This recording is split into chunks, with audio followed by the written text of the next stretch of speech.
Do this and make the one who hurt you feel small.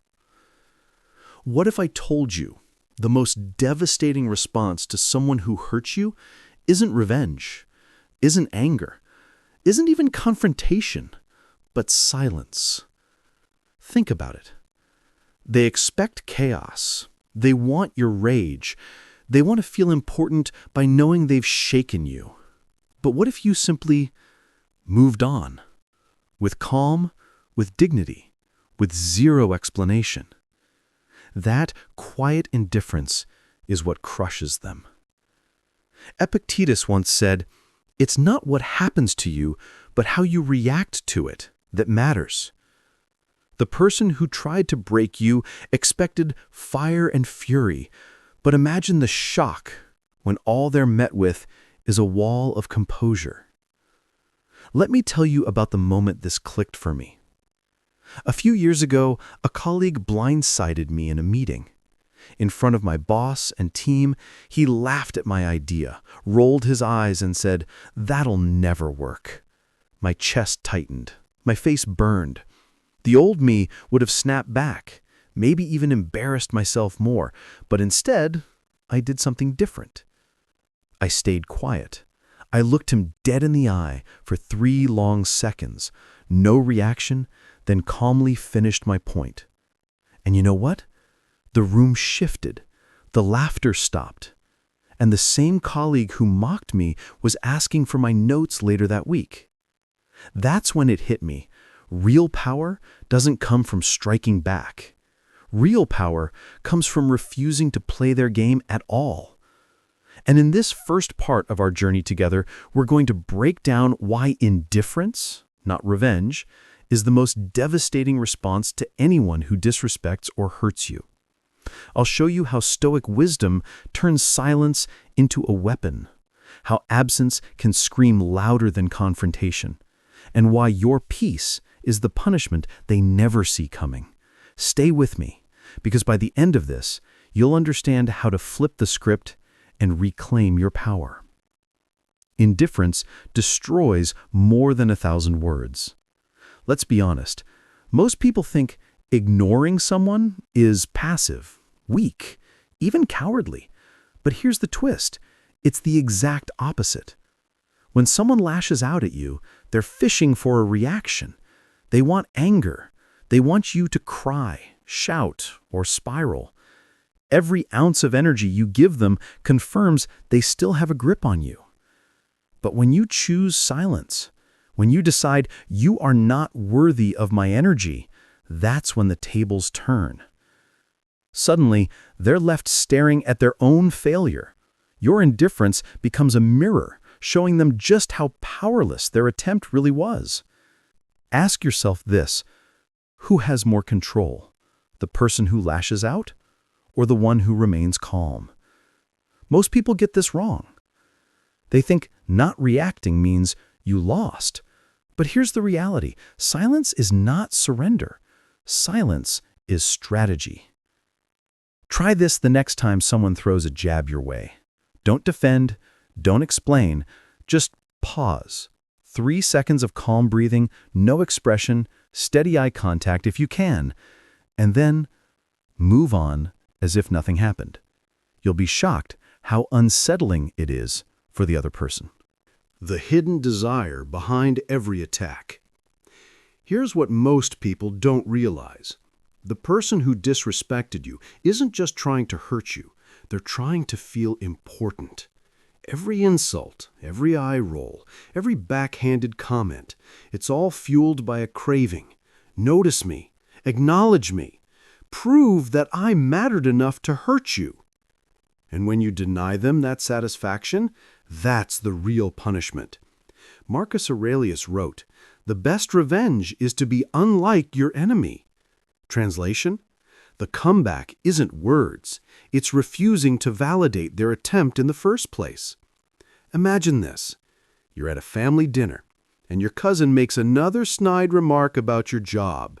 Everyone looks at you, waiting for the blow-up. Instead, you sip your drink, ask someone else about their day, and carry on like the comment never existed. Do you see what just happened? They wanted to be the center of your pain, but what they got was silence. And that silence weighs more than any angry response ever could. So here's your drill. Next time someone comes at you, treat their words like background noise. You hear it, but you don't engage. No explanation, no defense, no energy given. Watch how quickly their power deflates. Your absence screams louder than confrontation. Now let's take it further. Sometimes the most powerful move isn't just silence in the moment, it's disappearing altogether. Think about it. Someone betrays you, mocks you, or disrespects you, and instead of waging war, you simply vanish. No grand speeches, no "we need to talk." You just stop showing up. You stop giving them access to your time, your energy, your presence.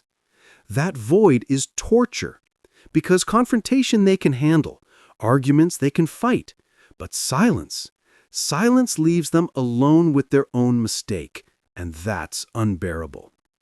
Marcus Aurelius said, "The best revenge is to be unlike your enemy." When you choose to walk away with dignity, you're not proving them right. You're proving they never had power in the first place. Try this exercise. Think of one person in your life who keeps draining you. Always negative, always disrespectful. What if instead of one more debate, one more attempt to fix them, you quietly reduced their access to you? Fewer texts answered, less availability, more focus on your own growth. That's not weakness, that's strength in action. Let's pick up where we left off. In part 1, we uncovered how silence, indifference, and absence cut deeper than any argument ever could. But there's one move even more devastating. One that doesn't just neutralize your enemy, but forces them to live with a truth they can't escape. Here it is. Your success is the ultimate humiliation. Think about it. The one who hurt you expected to see you crumble. They imagined you broken, bitter, maybe even begging for closure. But instead of collapsing, you build, you grow, you thrive. And every victory, every smile, every step forward becomes a reminder that their attempt failed. When growth becomes revenge, picture this. A partner betrays you, walks away, maybe even mocks you for being too much or not enough. They expect to see you dragging yourself through the mud, stalking their social media, replaying the heartbreak every night. But months later, they see something else entirely. You're healthier. You're stronger. You've got a new spark in your eyes. You're building a life so good, it looks like their betrayal was just fuel. Tell me, what do you think hurts more? Your angry messages, or the sight of you smiling without them? Marcus Aurelius once wrote, "The best revenge is not to be like your enemy." And what's the opposite of their bitterness, their manipulation, their betrayal? It's you choosing joy. It's you choosing growth. It's you choosing to win silently. Here's the drill. Instead of wasting energy planning a comeback speech or imagining their regret, redirect every ounce of that energy into yourself. Go to the gym, build the business, write the book, take the trip. Every step forward whispers the same truth into their soul. You failed when you tried to destroy me. The illusion of revenge versus the reality of victory. Here's where most people get it wrong. They think revenge is about teaching the other person a lesson. But the truth? Revenge still ties you to them. Anger is still a leash. The Stoics were crystal clear on this. Epictetus said, "If you are ever tempted to look for outside approval, realize you have compromised your integrity." Translation? The moment you act just to make them notice, you've already lost. Real victory doesn't come from making them see your power. Real victory is when you don't need them to see it at all. You just live it. You just embody it. And trust me, they'll notice anyway. They always do. So ask yourself, are you living for your own growth, or are you still secretly performing for someone who doesn't deserve the show? The boss who mocked me. Let me bring you back to my own story.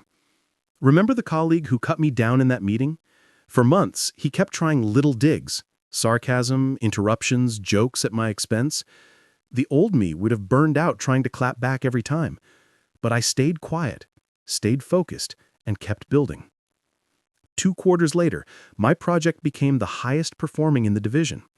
Guess who had to present my work to leadership?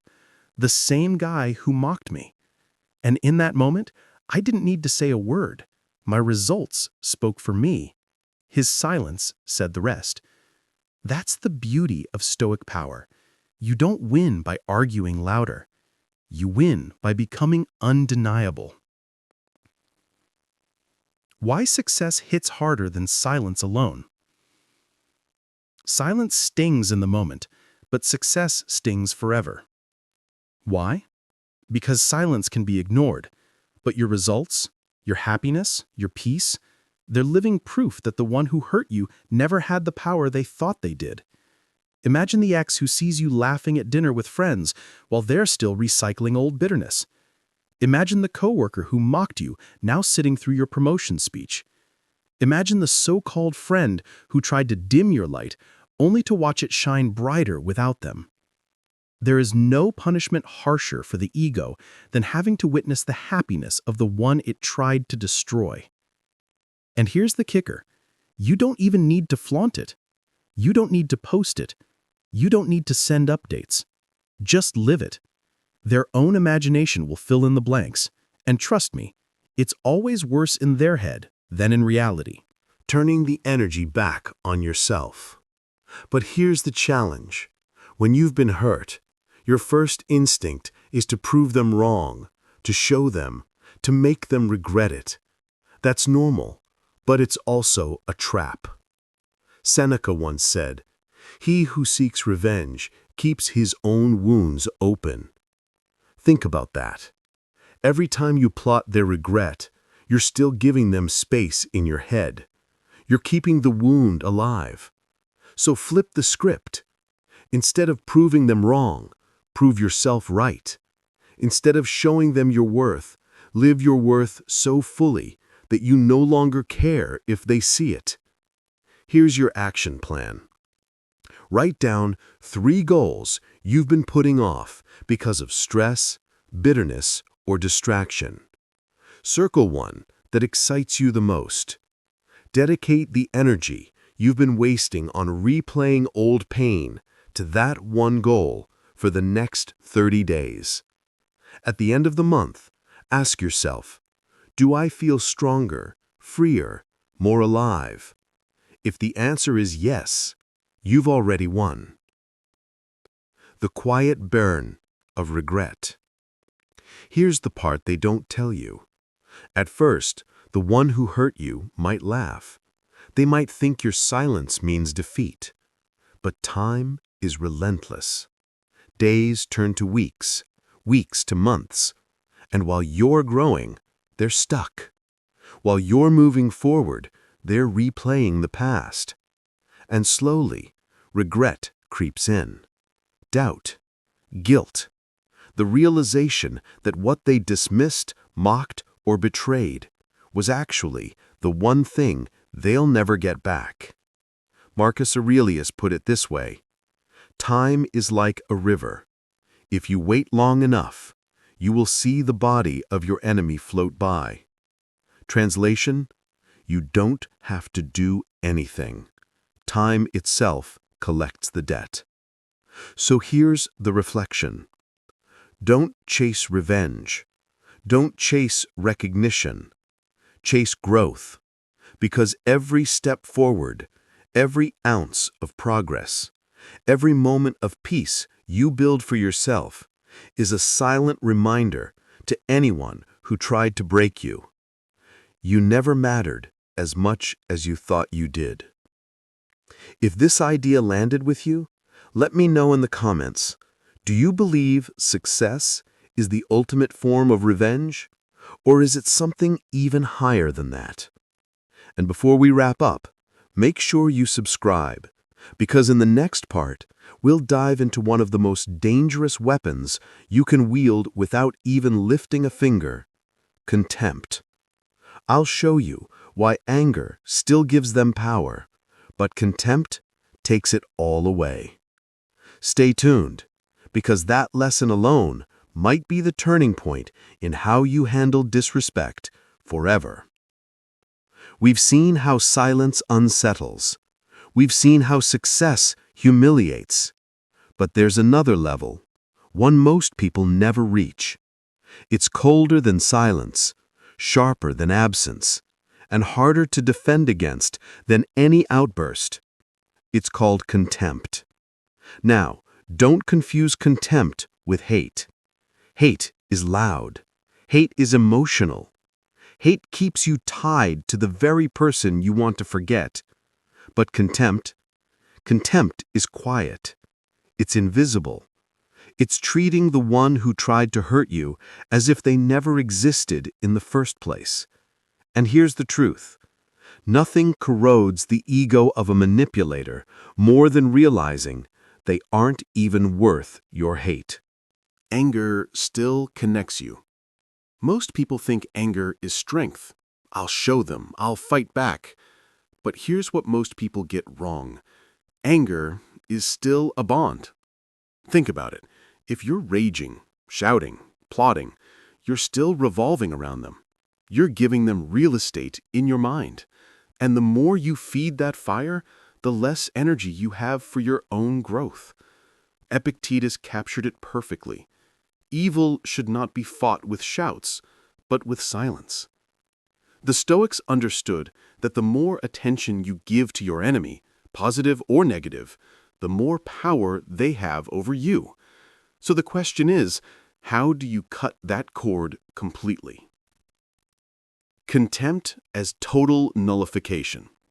Here's the answer. Contempt. Contempt is not wishing them harm.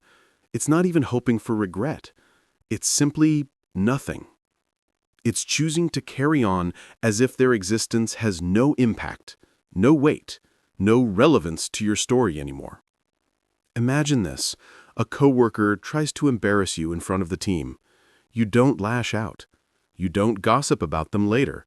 You don't even waste energy hoping karma will catch up. You just go home, eat dinner, and keep living your life as if the incident never happened. That's contempt. Not drama, not bitterness, just total indifference that whispers, "You're not even worth a thought." And here's the sting. They wanted your energy.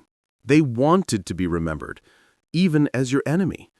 But contempt offers something worse than hatred. It offers oblivion.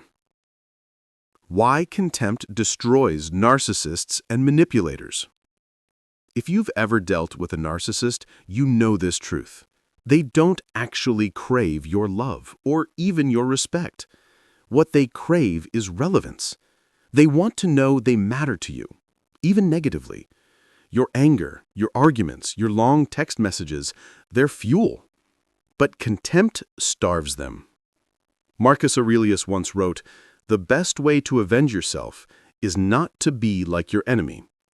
Contempt lives in that principle. It's not screaming at the storm. It's stepping out of the rain altogether. Try this drill. Next time someone throws a passive-aggressive jab at you, resist the urge to react. Instead, quietly log it in your mind as irrelevant noise. Write it down later in a notebook, then close the book. That's it. You've acknowledged it, and then you've dismissed it. Over time, this habit teaches your brain to treat their attacks like static, background noise that never deserved your focus in the first place. A modern story of contempt in action. Let me share an example. A friend of mine went through a messy divorce. His ex did everything. Insults, legal threats, social media posts. At first, he tried to defend himself. He wrote long replies, fought every rumor, tried to prove he wasn't the villain she painted him to be. But it drained him. Then one day, he stopped, No more responses, no more defenses, no more energy wasted. He treated every insult like dust on a windshield. Wipe it once, move on. Within months, the attack stopped, not because she found mercy, but because she ran out of fuel. Contempt doesn't fight fire with fire. It deprives the fire of oxygen, and eventually it dies out. The psychological twist most people miss. Here's the fascinating part. Contempt not only robs them of power, it strengthens you. When you withhold your energy, you reclaim it for yourself. Instead of spending the evening replaying their insult, you spend it learning, building, training. Instead of obsessing over what they said, you invest in who you're becoming. And little by little, contempt transforms into freedom. Because here's the twist. Contempt isn't really about them.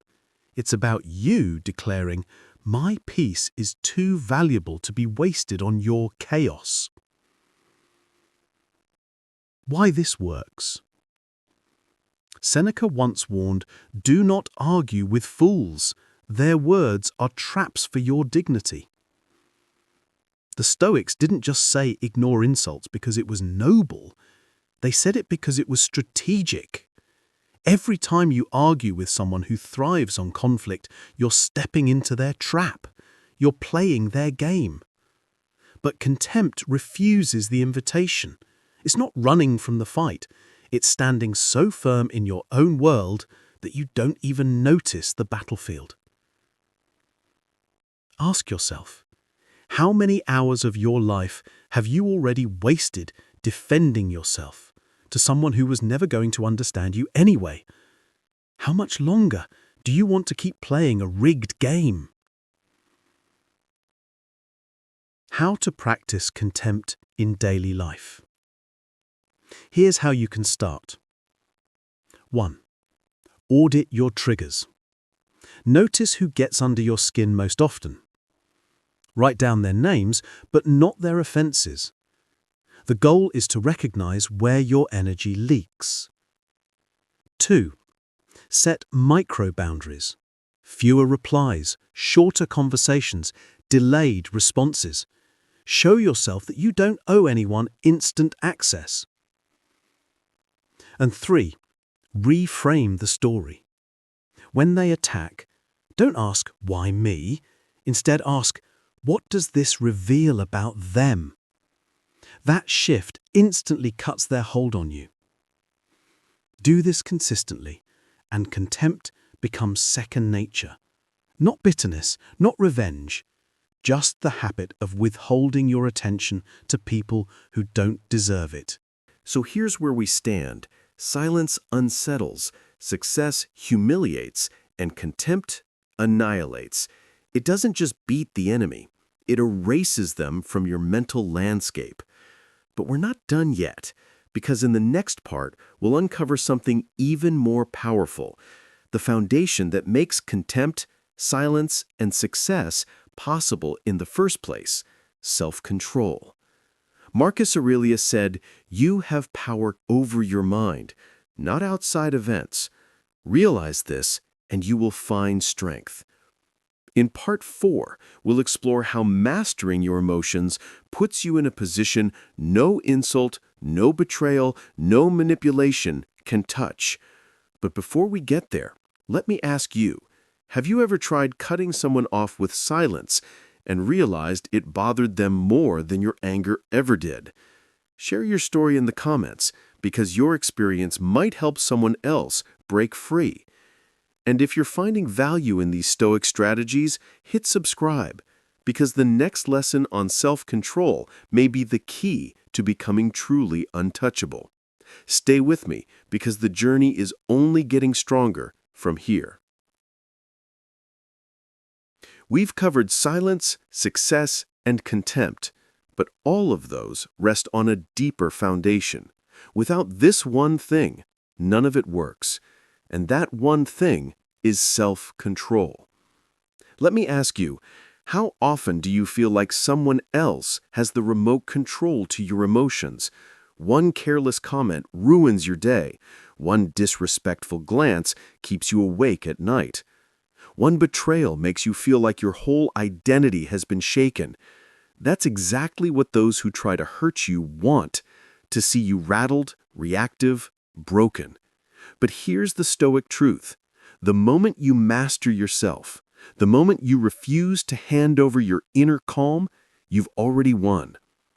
Marcus Aurelius put it perfectly. You have power over your mind, not outside events. Realize this, and you will find strength. The manipulator's game. Let's break this down. The manipulator, the critic, the gossip, they thrive on control. They want to see you beg, argue, defend, explain. Why?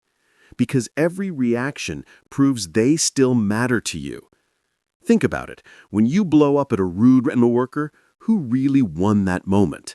When you obsess over an ex's Instagram posts, who's really holding the strings? Self-control flips the script. It says, I choose my response. You don't get to. And that alone is devastating, because the moment they realize they can't provoke you, the game ends. The power of the pause. Here's the most practical tool you can use, the pause. Epictetus taught, if you are disturbed by anything external, the pain is not due to the thing itself, but to your estimate of it. Translation? It's not the insult that hurts, it's the meaning you attach to it. And you can change that meaning in a single pause. Here's how it works. Next time someone pushes your buttons, don't respond immediately. Take one breath. Let the silence stretch just long enough for your rational mind to catch up to your emotions. That pause is where freedom lives. Because in that space, you get to decide, do I rise above this? Or do I give them the show they want? What most people get wrong about self-control isn't about being passive. It's not about swallowing your feelings or pretending you don't care. It's about choosing your battlefield. Most people think yelling back shows strength. But ask yourself, what's harder? Exploding in anger or sitting calmly while someone tries and fails to provoke you? The Stoics weren't emotionless statues. They felt anger, fear, sadness, but they practiced controlling their responses. They knew emotions are visitors. You don't have to let them drive your life. And when you master that, you shift from being a victim of circumstances to the architect of your own peace. The hot coal. Imagine holding a hot coal.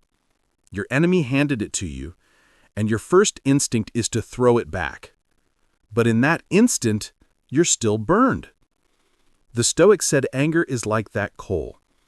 It burns you before it ever touches the other person. I once had a boss who constantly nitpicked. Every day felt like walking into a trap. At first, I burned with resentment. I snapped back in small ways, and it only gave him more ammunition. Then I tried something different. I practiced self-control, not by ignoring him, but by refusing to take the bait. I listened calmly, asked questions, and documented my work quietly. Within months, his power to rattle me disappeared. And ironically, he started nitpicking less. Because here's the secret. People can sense when their words no longer reach you. And when they can't rattle you, they move on. 3 ways to train self-control.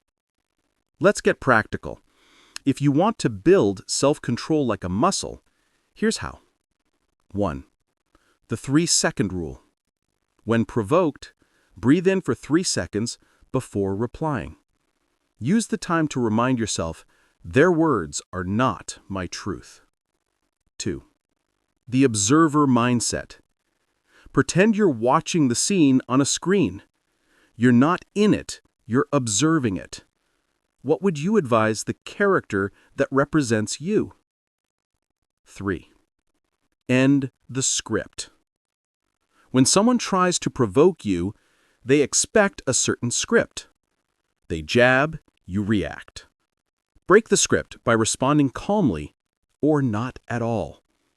That disruption alone strips their control. Try one of these drills today, even in small interactions like traffic, emails, or disagreements at home. Every rep makes you stronger. Why self-control is intimidating? Here's the twist. Self-control doesn't just protect you, it intimidates others. Why? Because most people live in reaction mode. They're ruled by impulse. So when they meet someone who stays calm under pressure, it unsettles them. They realize, I can't shake this person.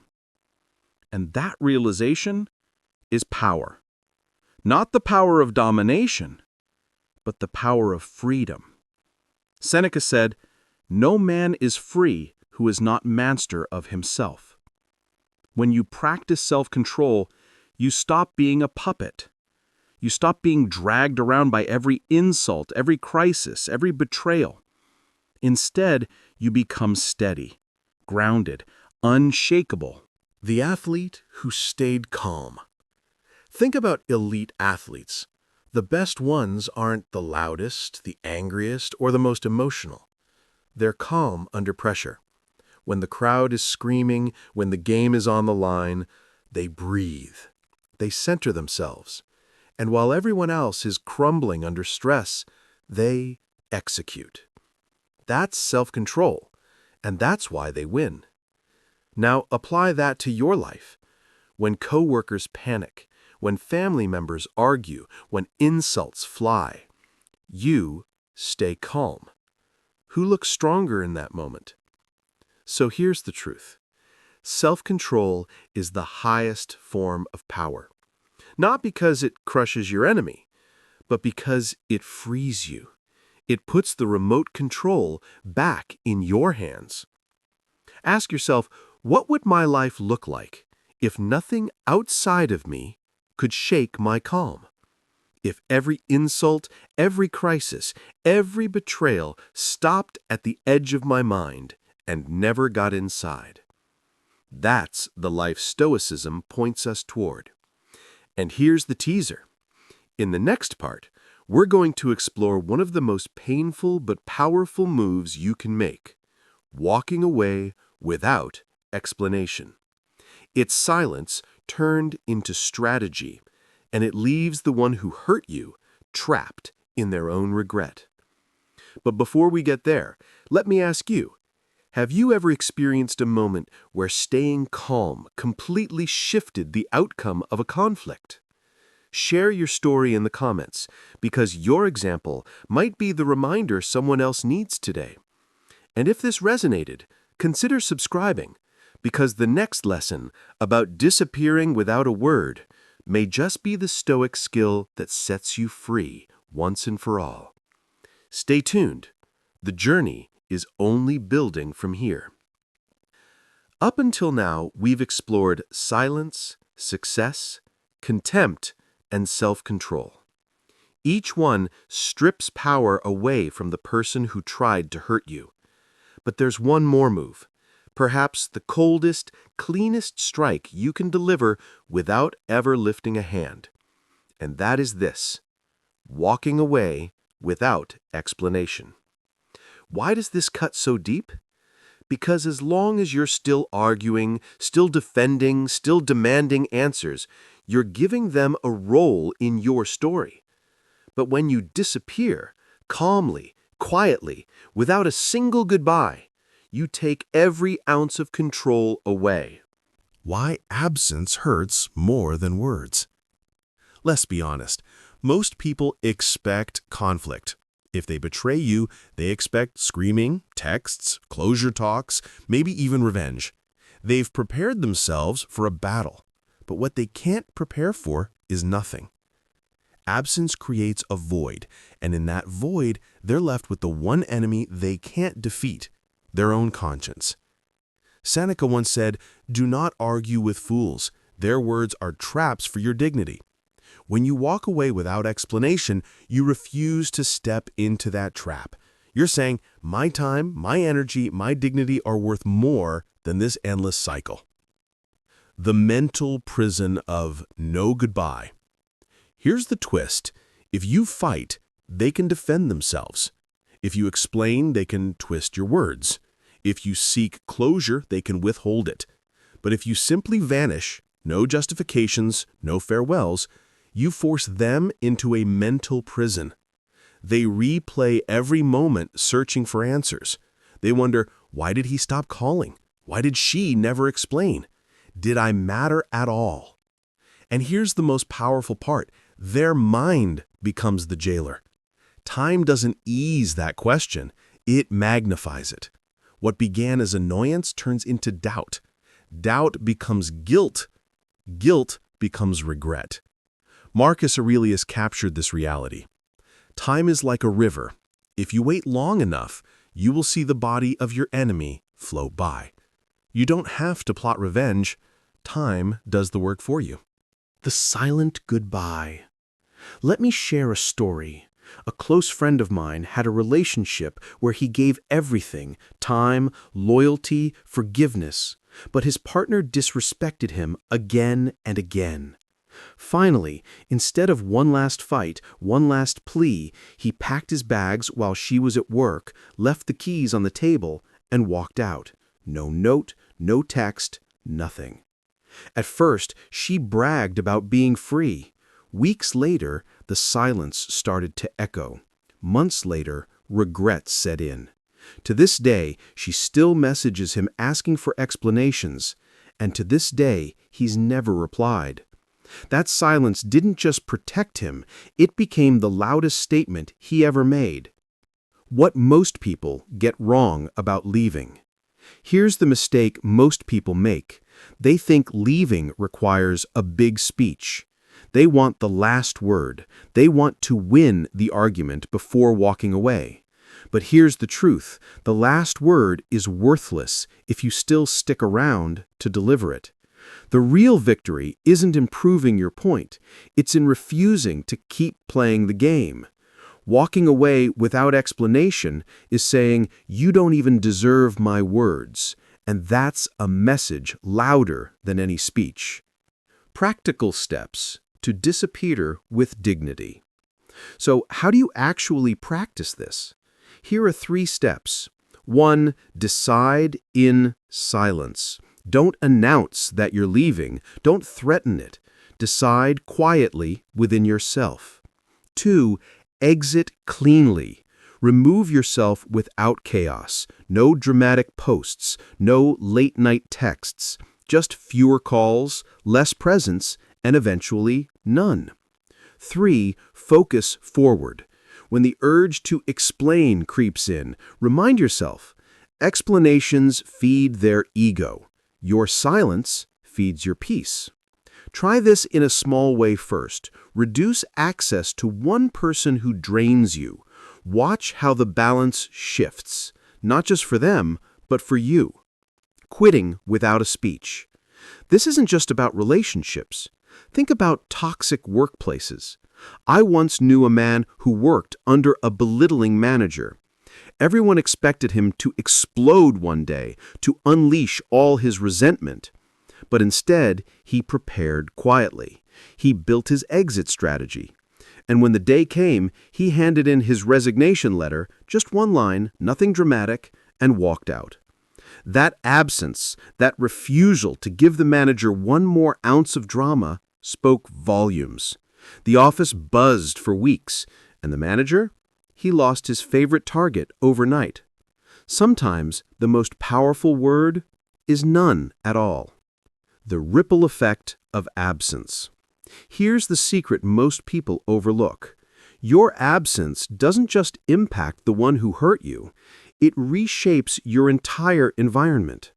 When you stop feeding toxic cycles, you create space for healthier connections.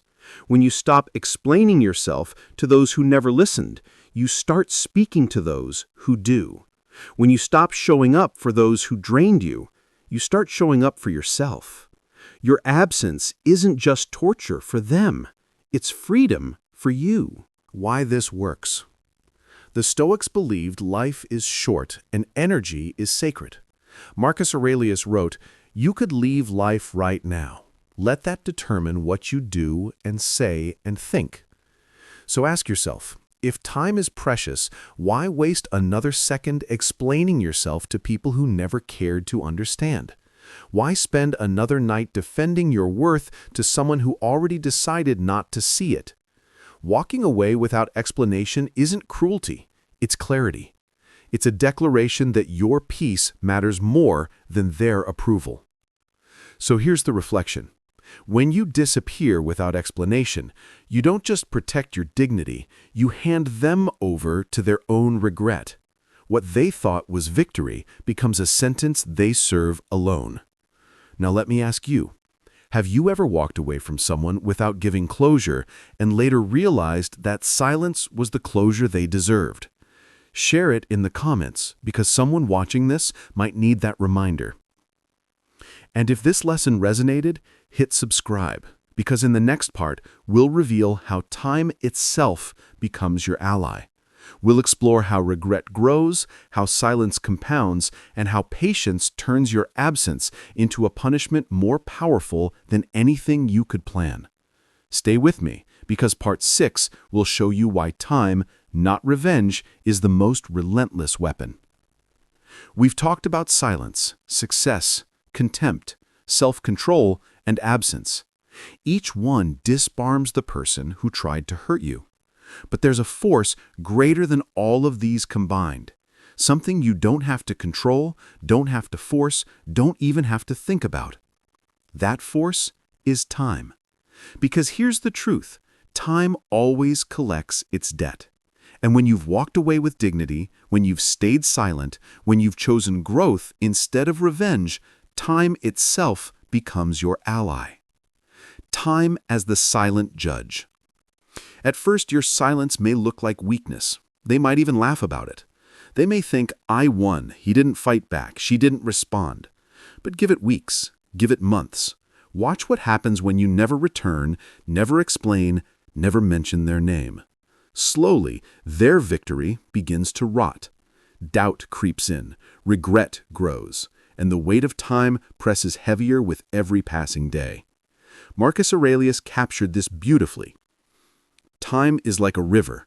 If you wait long enough, you will see the body of your enemy float by. Translation? You don't need to act. Time does the work for you. The 3 stages of regret. When you walk away, here's the cycle most manipulators and betrayers experience. Mockery. At first they laugh. They think your silence means surrender. They feel powerful. Doubt. Weeks later, when you still haven't returned, they start asking, why no reaction? Why no fight? Did I ever matter? That silence begins to gnaw. Regret. Months down the line, when your absence is permanent, regret settles in. They realize what they lost, and regret is a prison with no release date. Here's the question.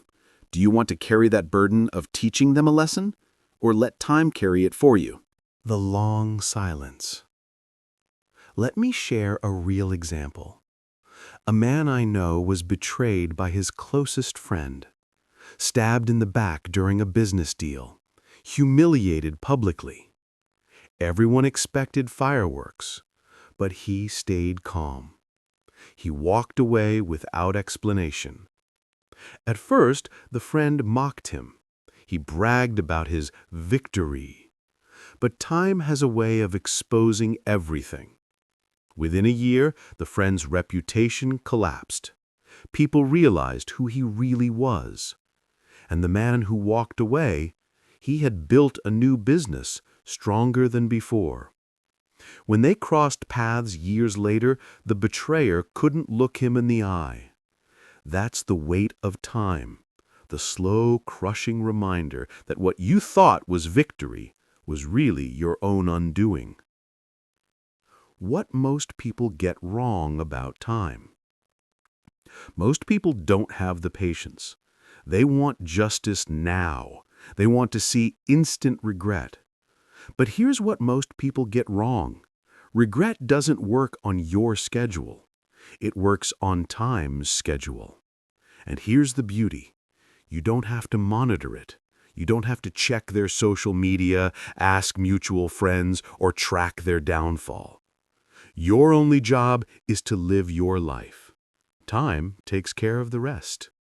Seneca once said, "Time heals what reason cannot."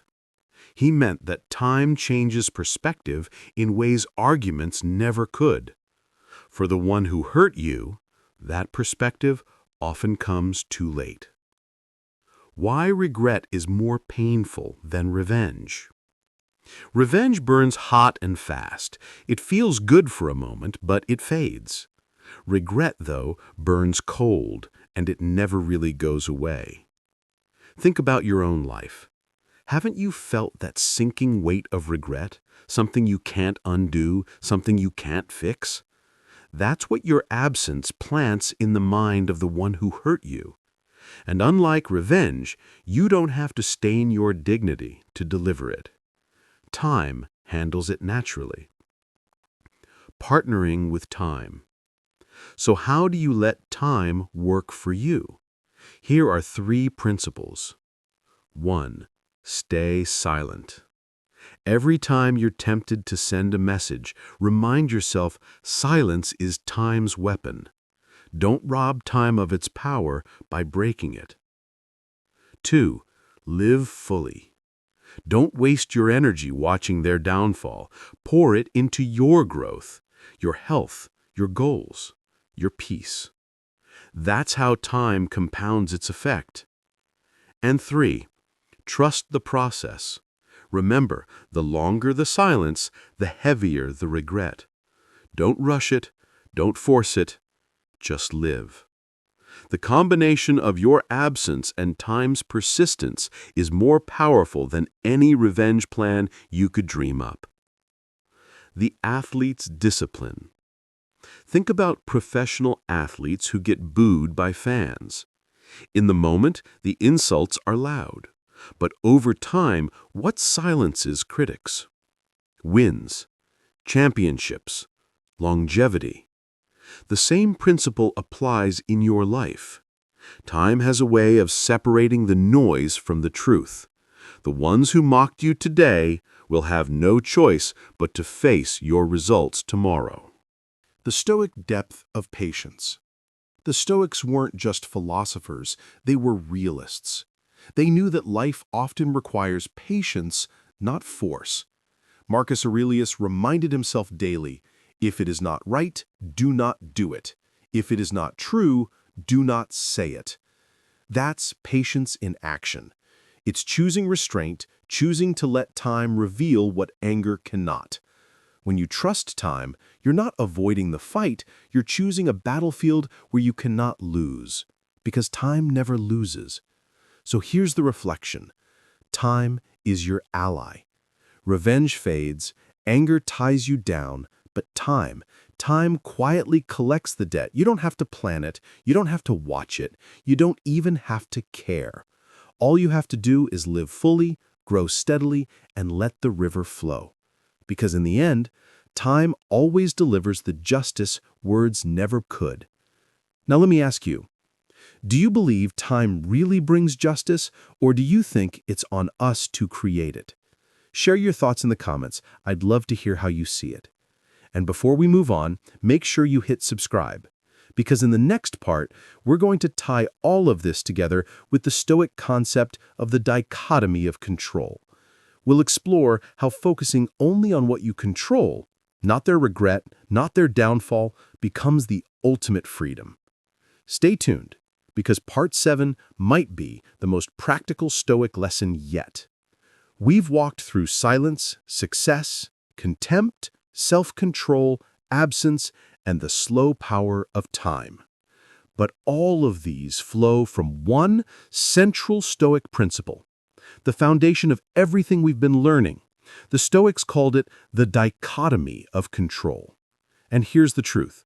Once you master this principle, you stop being a victim of anyone's disrespect, betrayal, or manipulation. You become untouchable. The core Stoic insight. Epictetus put it simply. Some things are in our control and others are not. That's it. That's the whole principle.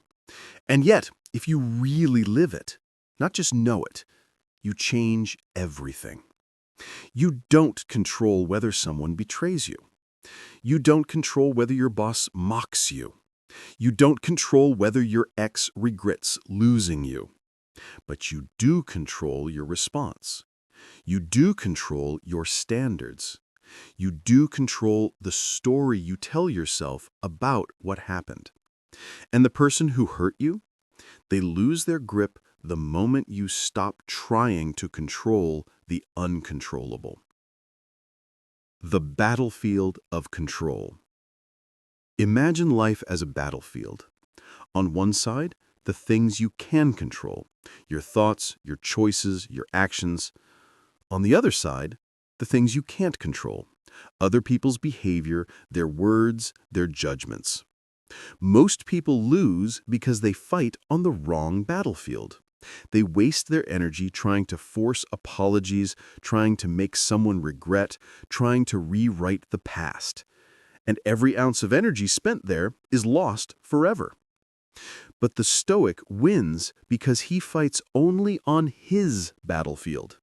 He says, I can't control your betrayal, but I can control how I rebuild.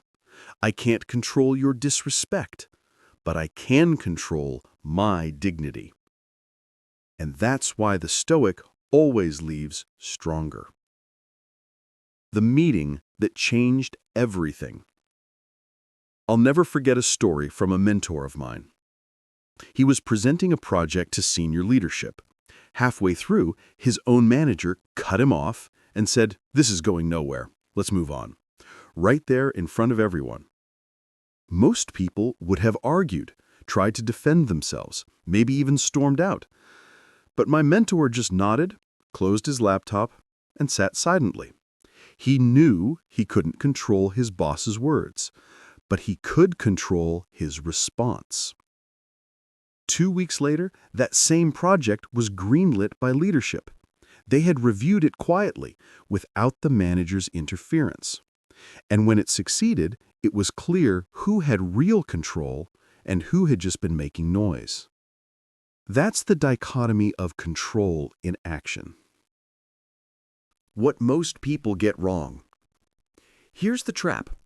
We think if we just say the right words, act the right way, push hard enough, we can control other people. But we can't. And the more we try, the more powerless we feel. The Stoics flipped the script. They said, stop trying to control others. Start mastering yourself. Ask yourself, how much time have you wasted trying to change someone who never wanted to change? How many nights have you lost replaying arguments that never gave you peace? How much longer do you want to fight a battle that was unwinnable from the start? Practical ways to apply the dichotomy of control. Here are 3 drills to bring this principle into daily life. 1. The 2-column exercise. When you feel overwhelmed, write down everything on your mind. Then split the list into 2 columns, things I can control and things I can't control. Focus only on the first column. Cross out the second. The language shift. Replace "they made me angry" with "I allowed myself to get angry."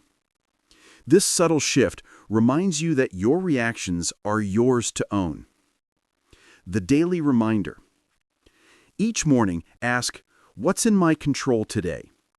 It might be your effort at work, your patience with family, your discipline in training. Start there and let the rest go.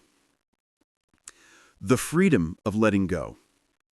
Here's the irony.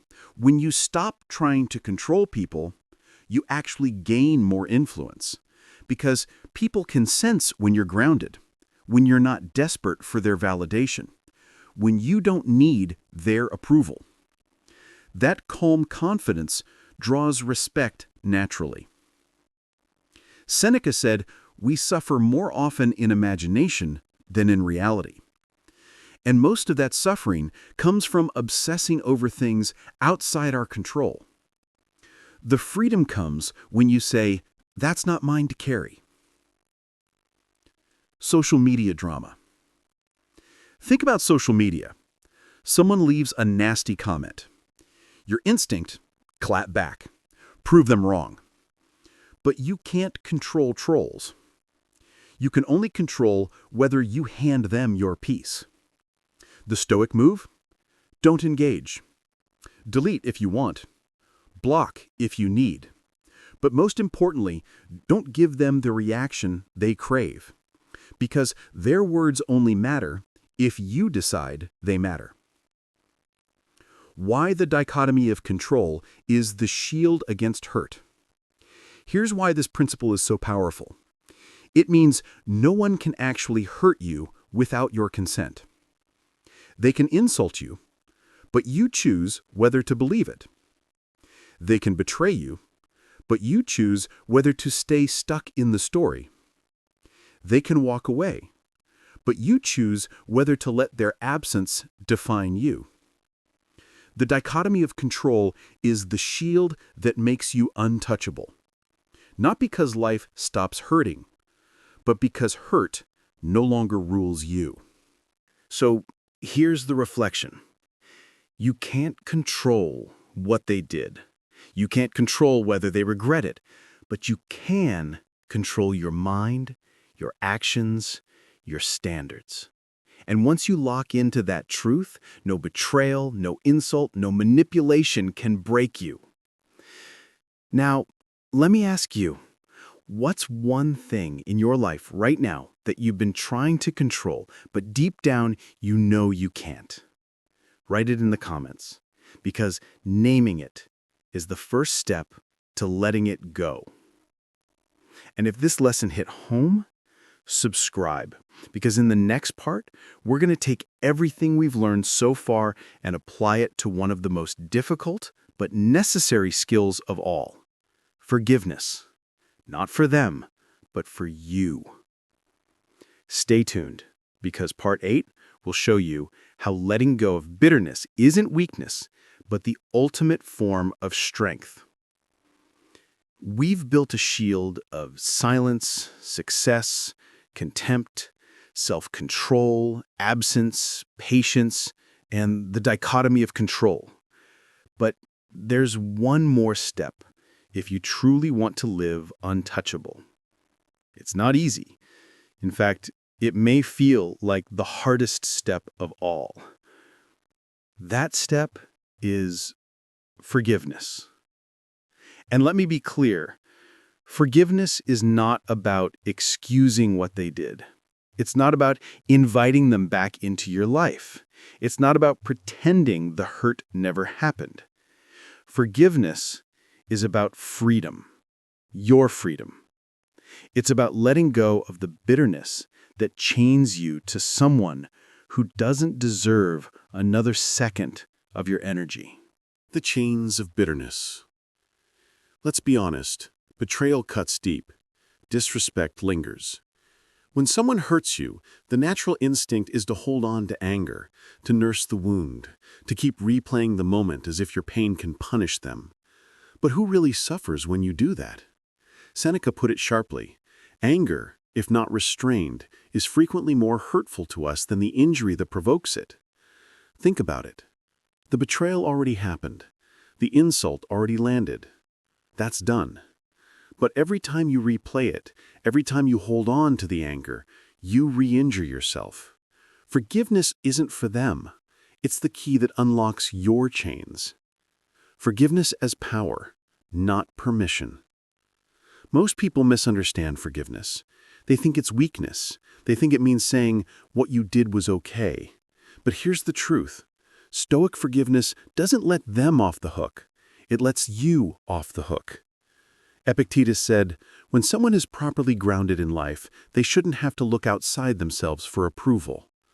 Forgiveness is proof that you don't need their apology, their remorse, or their regret to move on. You ground yourself in your own peace. Forgiveness isn't permission for them to hurt you again. It's a declaration. I release you from my mind, my emotions, my story. You no longer exist here.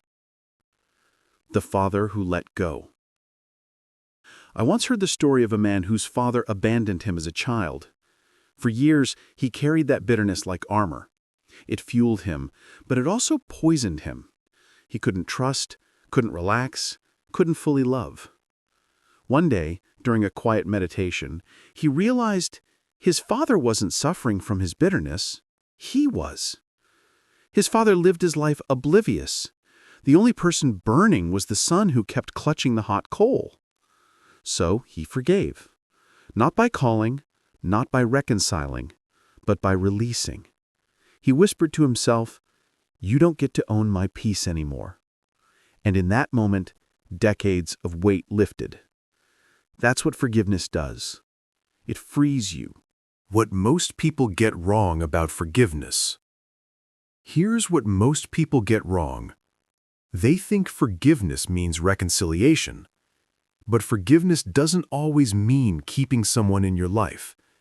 You can forgive and still walk away.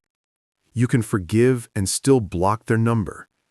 You can forgive and never speak their name again. Forgiveness doesn't erase boundaries. It strengthens them. Because once you've let go of bitterness, you can choose boundaries from clarity, not from rage. Ask yourself, is holding on to resentment protecting you, or is it just draining you? Practical ways to forgive without forgetting. So how do you actually practice Stoic forgiveness? Here are 3 steps. Name the hurt. Write down what they did and how it made you feel. Don't sugarcoat it. Honesty is the first step. 2. Separate the action from the person. Tell yourself, they acted out of ignorance, weakness, or fear. Their action reflects them, not me. 3. Release the control. Repeat to yourself, I can't control their regret, but I can control my peace. I choose to release this. Do this daily if you need to. Forgiveness isn't a one-time act. It's a practice. The psychological freedom of letting go. Modern psychology backs this up. Studies show that holding grudges increases stress, raises blood pressure, and even weakens the immune system. Forgiveness, on the other hand, reduces anxiety, improves sleep, and boosts mental health. But here's the kicker. Forgiveness doesn't just heal you, it also strips the one who hurt you of their last remaining power. Because as long as you're bitter, they still occupy space in your mind. Once you forgive, they vanish completely. That's not weakness, that's ultimate strength. Why forgiveness is essential. Marcus Aurelius wrestled with betrayal constantly as emperor, and yet he wrote, "The best way of avenging yourself is not to become like the wrongdoer." Forgiveness is the highest form of not becoming like them. They chose pettiness, betrayal, manipulation. You choose clarity, peace, dignity. It doesn't mean you excuse them. It means you refuse to mirror them. And that refusal is the final victory. The athlete who refused to hate. Think of athletes who are booed, insulted, or disrespected. Some carry bitterness their entire career. Others, like the great champions, shrug it off, smile, and keep winning. That's forgiveness in practice. Not forgetting the insult, but refusing to let it poison your game. Now apply that to your life. The insults will come, the betrayals will happen, but you choose, do you carry bitterness or do you carry freedom? Do this and make the one who hurt you feel small. What if I told you the most devastating response to someone who hurts you isn't revenge, isn't anger, isn't even confrontation, but silence? Think about it. They expect chaos. They want your rage. They want to feel important by knowing they've shaken you. But what if you simply moved on? With calm, with dignity, with zero explanation. That quiet indifference is what crushes them. Epictetus once said, "It's not what happens to you, but how you react to it that matters." The person who tried to break you expected fire and fury, but imagine the shock when all they're met with is a wall of composure. Let me tell you about the moment this clicked for me. A few years ago, a colleague blindsided me in a meeting. In front of my boss and team, he laughed at my idea, rolled his eyes and said, "That'll never work." My chest tightened, my face burned. The old me would have snapped back, maybe even embarrassed myself more, but instead, I did something different. I stayed quiet. I looked him dead in the eye for 3 long seconds, no reaction, then calmly finished my point. And you know what? The room shifted, the laughter stopped, and the same colleague who mocked me was asking for my notes later that week. That's when it hit me. Real power doesn't come from striking back. Real power comes from refusing to play their game at all. And in this first part of our journey together, we're going to break down why indifference, not revenge, is the most devastating response to anyone who disrespects or hurts you. I'll show you how Stoic wisdom turns silence into a weapon, how absence can scream louder than confrontation, and why your peace is the punishment they never see coming. Stay with me, because by the end of this, you'll understand how to flip the script and reclaim your power. Indifference destroys more than 1,000 words. Let's be honest. Most people think ignoring someone is passive, weak, even cowardly. But here's the twist. It's the exact opposite. When someone lashes out at you, they're fishing for a reaction. They want anger. They want you to cry, shout, or spiral. Every ounce of energy you give them confirms they still have a grip on you. But when you choose silence, when you decide you are not worthy of my energy, that's when the tables turn. Suddenly, they're left staring at their own failure.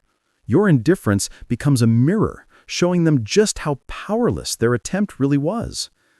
Ask yourself this: who has more control? The person who lashes out, or the one who remains calm? Most people get this wrong.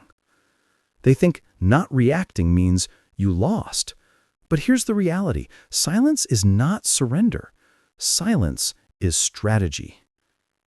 Try this the next time someone throws a jab your way. Don't defend, don't explain, just pause. 3 seconds of calm breathing, no expression, steady eye contact if you can, and then move on as if nothing happened.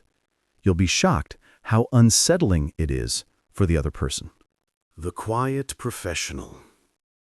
Think of the professional who never gossips, never explodes, never plays politics, yet always rises. At first, people may underestimate them, but over time, their steadiness, their results, their refusal to be dragged into chaos earn them respect. That's you when you practice the Stoic way. People may try to pull you down, but they'll find no grip. They may throw insults, but they'll find no reaction. They may betray you, but they'll find no bitterness. And eventually, they'll realize what everyone realizes in the end. You cannot be touched. The Stoic warrior's path. The Stoics often compared life to warfare, but not warfare against others, warfare against chaos, against impulse, against weakness within ourselves. Epictetus said, "It is difficulties that show what men are." Each challenge, each betrayal, each insult is a test, not of their power, but of your strength. And every time you choose silence, success, contempt, self-control, absence, time, or forgiveness, you pass the test. You rise a little higher. You become a little freer. So here's the reflection. The Stoic way isn't about a single tactic. It's a way of life, a way of becoming untouchable, not because the world stops testing you, but because you stop being shaken by its tests. Now let me ask you, which of these principles, silence, success, contempt, self-control, absence, time, or forgiveness, resonates with you most right now? Share it in the comments because someone else may need to hear your perspective. And if you've been finding value in this journey, subscribe, because in the final part, we're going to deliver the ultimate Stoic secret. We'll tie everything back to the deepest Stoic philosophy of all, living with virtue, dignity, and purpose. Stay with me, because part 10 is the climax, the final piece that transforms these tactics into a lasting way of life. So how do you live this final step? Here's the blueprint. 1. Choose virtue over ego. In every decision, ask, does this reflect the man I want to be? Not, will this prove them wrong? 2. Live with dignity daily. Even in small things, your tone in traffic, your patience with family, your honesty at work. Dignity isn't built in big speeches. It's built in small choices. 3. Pursue purpose, not revenge. When you set goals, ask, is this about my growth or about proving someone else wrong? If it's the second, realign. 4. Practice daily reflection. Like Marcus Aurelius, write each night. Ask, where did I keep my calm? Where did I lose it? How can I do better tomorrow? Lasting freedom. Here's what happens when you live this way. Insults roll off you. Betrayals no longer define you. Manipulators lose their grip. And time, silence, and forgiveness work in your favor without you lifting a finger. But beyond that, something greater happens. You stop living in reaction to others altogether. You start living by your own standards, your own purpose, your own dignity. That's the freedom the Stoics promised. A freedom no enemy, no betrayal, no insult can ever touch. The quiet mentor. I once met a man who had been disrespected, betrayed, and underestimated throughout his career. Yet he never lashed out, never burned bridges, never sought revenge. Instead, he lived his values every day: discipline, patience, humility. Years later, he was the one people sought out for wisdom, for guidance, for mentorship. His betrayers, forgotten footnotes. That's the legacy of a Stoic life. Not the noise of battles won or lost, but the quiet strength of a man who lived with dignity until the end. So here's the truth. Silence unsettles. Success humiliates. Contempt erases. Self-control steadies. Absence punishes. Time exposes. Forgiveness frees. But the Stoic secret that makes it all last is this: live with virtue. Live so grounded in your values that no insult can shake you, no betrayal can break you, no manipulation can move you. That's what it means to be untouchable. Marcus Aurelius left us this reminder. You have power over your mind, not outside events. Realize this, and you will find strength. So stop waiting for apologies. Stop waiting for regret. Stop waiting for the world to change. Choose your strength. Choose your dignity. Choose your purpose. Because the one who hurt you has no power anymore. The only power that matters is the one you hold right now. The power to live free. If this journey spoke to you, subscribe and join this community of modern Stoics. Because here we don't just talk about philosophy. we practice it. And let me leave you with this challenge. Tonight, write down one way you can live with more dignity tomorrow. Do it, and you'll already be walking the Stoic path. Until next time, remember, resilience is built, not born. And the strongest revenge is a life lived with virtue.